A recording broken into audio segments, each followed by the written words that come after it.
Wasilah doa dijauhkan dari orang zalim. Kita seringkali mendapatkan perlakuan buruk dari orang-orang atau dizolimi, baik yang kita kenal atau secara langsung tidak kenal. Padahal kita tidak pernah menyakiti mereka, bahkan cenderung kita baik kepada mereka. Perlakuan buruk atau zalim dari orang-orang, walaupun kita tidak pernah berlaku buruk kepada mereka, memang sebuah ujian kesabaran. Allah akan selalu menguji hamba-hambanya yang soleh dan beriman dengan tujuan meningkatkan derajatnya.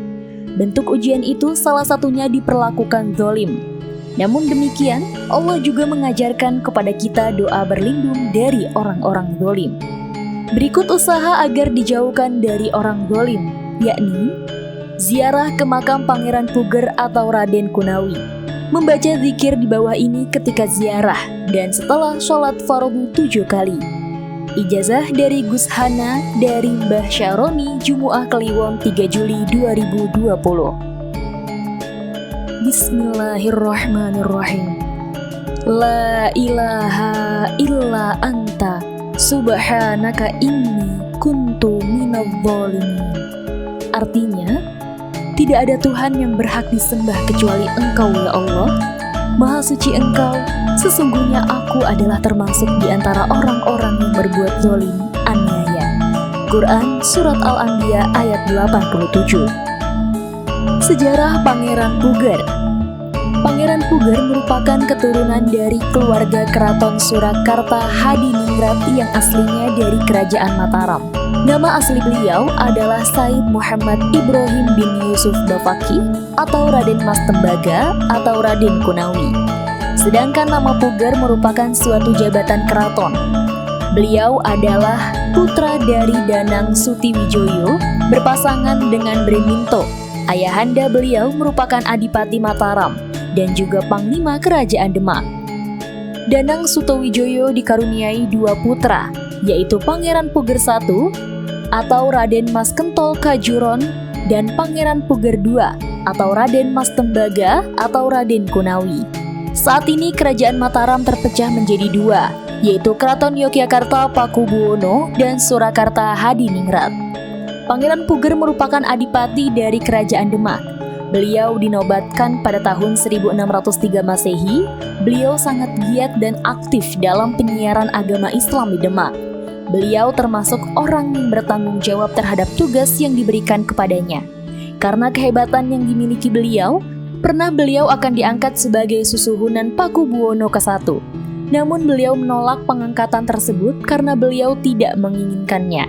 Dikisahkan juga pada tahun 1677 terjadilah perang besar antara Pangeran Puger dengan Amangkurat II di Kartosuro.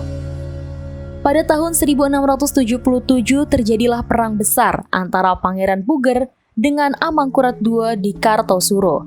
Setelah peperangan ini, Pangeran Puger melarikan diri ke Kudus. Tinggallah beliau di suatu daerah yang sekarang menjadi Desa Demaan. Daerah tersebut diberi nama Demaan karena daerah tersebut seperti daerah Demak, tempat tinggal sebelum Pangeran Puger pindah ke Kudus. Di daerah Demaan inilah beliau tetap giat menyiarkan agama Islam dan wafat di situ. Ada sebuah cerita pada masa hidupnya, Pangeran Puger mengalami kecelakaan, yaitu jatuh ke bancang pohon yang merambat sampai luka. Mbah Kiai Haji Ma'ruf Asnawi ngendikan, anak putu Mbah Pangeran Puger tidak boleh menanam atau nandur pohon yang merambat, serta rahasia atau ciri-ciri anak cucu Mbah Pangeran Puger adalah setelah umur 15 tahun.